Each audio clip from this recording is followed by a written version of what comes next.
What's going on, guys? PepperBelly here, bringing you some Warframe beta gameplay. What is Warframe? Well, it's essentially a third-person shooter set in a sci-fi type environment in the modern solar system known as, well, our solar system. And essentially, you run around in a randomly generated level depending on whatever objective it is that you have to complete, and you just go around and kill the living shit out of things. Sounds pretty simple, but it's actually quite awesome and very well done. The game focuses mainly on cooperative gameplay, and if you're looking for player versus type modes, then you might want to search somewhere else because this game does not have versus mode. You can run solo, which is what I'm doing right now. Han Solo. Okay, jokes aside, basically you can actually just select whether or not you want to have a private match with only your friends, go online and join a bunch of random other dudes, or run solo. And unfortunately, solo isn't quite as awesome as playing co-op, which makes sense because the game is focusing mainly on co-op. And the fact that it also doesn't reward you as much as playing co-op. I'll explain a little bit more in a bit about that, but basically the way the levels work in this game is they're completely randomly generated. So you'll select a certain mission, say it's a rescue mission, you gotta go rescue some random VIP, and which is actually the mission I'm doing right now.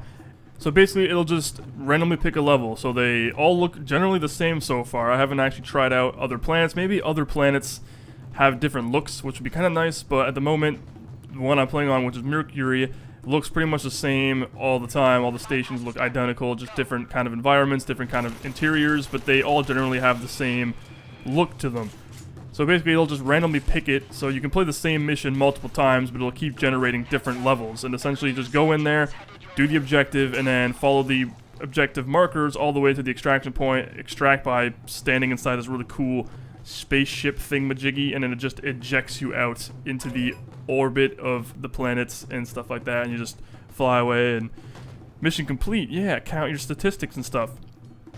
You're basically a space ninja, and it's kind of neat. And basically what you're seeing me doing right now is kind of, while I'm waiting for the elevator, I'm pretty much just trying to do the backflips and stuff that apparently you can do. And I'm making a huge fool of myself, but apparently, yeah, see, I did it once, and I wasn't able to do it ever again. Like right there, you just see me do the front flip, and I was never able to figure out how to replicate that exact result. I couldn't do it. I'd be mashing the buttons like people were saying. You gotta, like, I don't know, just press shift and space and I don't know, man, moving directions and stuff, try to actually accomplish doing a front flip or a back flip. I couldn't really figure it out, and it was really driving me nuts, but apparently you can do some really cool parkour-style, athletic, ninja-like moves, which is kind of the point, because essentially you are just a space ninja. You're going around with a katana on your back, cutting fools in half, and shooting them in the face, looking like a total badass. And this game really does an excellent job of making you feel like a complete badass. The audio, the sounds, everything just sounds like you're just rolling around, kicking the shit out of everything. One thing I really love doing is translates into real life as well. I absolutely get a kick out of seeing guys just sprinting full forward, like just going for it, shooting from the shoulder, moving at a ridiculous fast pace, and just cutting down fools left and right like a freaking professional killer. Like, you know, this is his job, and he's a space ninja. It makes perfect sense. So running around doing that in this game just makes you feel super powerful, super intensely trained, and just the ability to completely be accurate regardless of the speed you're moving at, which is, it is possible in real life. I know this because I know people who can actually shoot ridiculously accurately while on the move really fast. And it also requires a lot of training, a lot of athleticism, but that's basically my point. And they do a really good job of it, and it makes you feel fucking awesome. Boom. That is the point. That is the premise of what I'm saying. It actually kind of feels a little bit like Space Marine. If you guys have played Warhammer 40k Space Marine, there's kind of an idea that you actually have the ability to melee and feel really cool doing so by just blood and shit flying all over the place, and you're completely crashing and killing everything. It's the exact same kind of idea in terms that it's a melee slash first person or third person shooter. So there's a lot of really good shooter mechanics, but you can instantly and smoothly switch and transition into a melee-based context, which is actually fantastic, especially when you're getting into a close environment. You can just be like, oh, shit, gotta whip out the katana, and then slice the guy in half, or start mashing him with it and slicing him and cut him into a million pieces, but the only animation I've seen so far is pretty much just cutting them in half. The other thing is abilities, like you just saw me use right there. You actually get your Warframes, and the Warframe is essentially what you're wearing. So it's the suit, the combat exoskeleton that you wear, and every single one of them has different abilities, different attributes, different characteristics. And I'm using Excalibur, which is pretty much the very basic one you can get. It's pretty much the beginner stage of getting used to the Warframes. And basically what it does is it lets you do pretty much the basic things like slash dash, which you just saw me do a few moments ago, where you basically slide forward and just cut down a whole bunch of people in your path, dealing a significant amount of damage.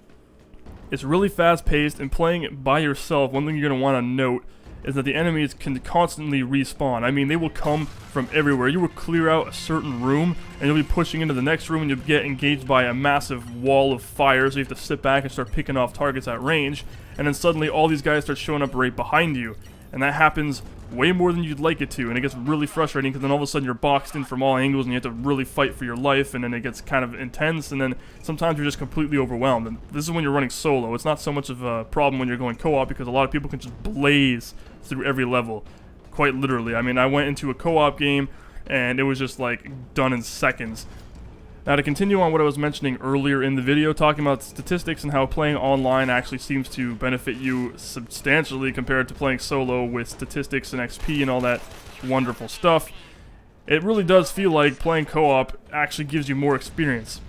I'll go through entire levels by myself, single-handedly, ripping through everything, getting moderate XP and ranking up my weapons and all that stuff pretty decently, not overwhelmingly and whatever, but, you know, at a really slow pace, actually. I mean, even leveling up took me the entire first planet, so I had to play all of Mercury like a million fucking times before I finally got enough experience to even get to level 1, and some of the items you can actually have, which are already unlocked, it seems, because it doesn't have a price on it, you have to be level 2 to use it, which can get really annoying because it's like, well, this is taking me forever. How long is it going to be till I get to level 1? It took me the entire Mercury planet to get to level 1, and that's a hell of a lot of gameplay. That's a hell of a lot of time just to level up. And I mean, halfway through it, you start realizing that it's actually like level 2 to 4 recommendations, and you're like, well, what the hell? I mean, this mission I'm doing right now is recommended for level 2 to 4. I'm a level 0 right now, and I'm blazing through this thing no problem. So it's kind of like, I don't really understand where they're trying to go with that. It kind of makes you feel kind of not right, and it makes you feel like that all that XP and all that killing and just going nuts on people, and you're not really leveling up as fast as you think you would be, kind of brings you down a little bit. I actually went online with a multiplayer match, and I joined towards the extraction point. So as soon as I signed up, as soon as I got into it, we were like 30 feet from the extraction point, and we were pretty much done. I didn't even kill a single person. I just ran to the extraction point and got more XP for everything than I have running an entire level solo. It was ridiculous. I mean, that kind of made me furious. I was like, what the hell makes sense about that? I go through an entire level by myself, getting decent experience, still taking forever. I was in a match for less than fucking 15 seconds, and I got double the experience that I did when I was soloing the entire level. Does that make sense? No, it doesn't really make sense at all, but that's just the way it works, and that's kind of putting an emphasis on playing with people, which I can understand that. It kind of makes you want to, it's kind of like pushing you to go out and actually play with other people, which is kind of the point of the game. It's a co-op game. Still, it would be nice to reward those guys that like to play by themselves, so that way they're not going to be getting shafted when it comes to actually earning experience and leveling up your character to get better equipment and access more missions. Now, you can actually acquire blueprints, and these blueprints drop randomly throughout the world. You have to actually find them, and they let you be able to craft certain weapons, certain items that are traditionally better than the stock things you can already buy. They actually try to put emphasis on using it. And you go into the foundry in the game, there's a tab there, and essentially just go in there, get the blueprints, get the required items that you need to craft it, and then craft so-called item that is the only way of acquiring it. You can't actually get that item by simply purchasing it outright. So a lot of the better items that they actually talk about are by having to craft them. Now, the Excalibur suit and all the weapons you actually unlock and have, you can actually level them up. They get multiple ranks. So far I have like my suit at rank 5, my weapon at rank 6, stuff like that, and essentially it just lets you spec into a talent tree, kind of in the same context of that, as to what style of play you would prefer. You can actually increase your crit chances with your melee weapons, like my katana for example. You can increase the damage of it, you can increase the speed at which you actually charge up the weapon for that heavy melee strike. There's a lot of things you can actually do with this. Same with weapons, you can increase your reload speed, you can increase damage output, you can increase the magazine capacity, all that kind of stuff you actually do through mods and through upgrades, and just by speccing the weapon to tailor it to your personal playstyle, which is kind of nice. And there's a lot of abilities and a lot of things in this game that are actually very well done. Now, a few things I would like to see done better is the third-person camera. It kind of gets annoying when you're going into a crouching position and suddenly your character's right in front of your crosshair, completely blocking your crosshair, and you can't even see what you're doing. And it actually interferes with your accuracy, your shooting, because you just can't really see because the character's in the way. There are kind of little things like that that kind of annoy me in the game, but I may make a follow-up video because there's still a lot I can discuss about in this game. I might even show off some of the actual menus and stuff like that to give you kind of a better idea of how shit works. Hope you guys enjoyed the video thus far. Please remember to rate the video, comment on the video, and subscribe if you want to see more in the future. Take care, guys.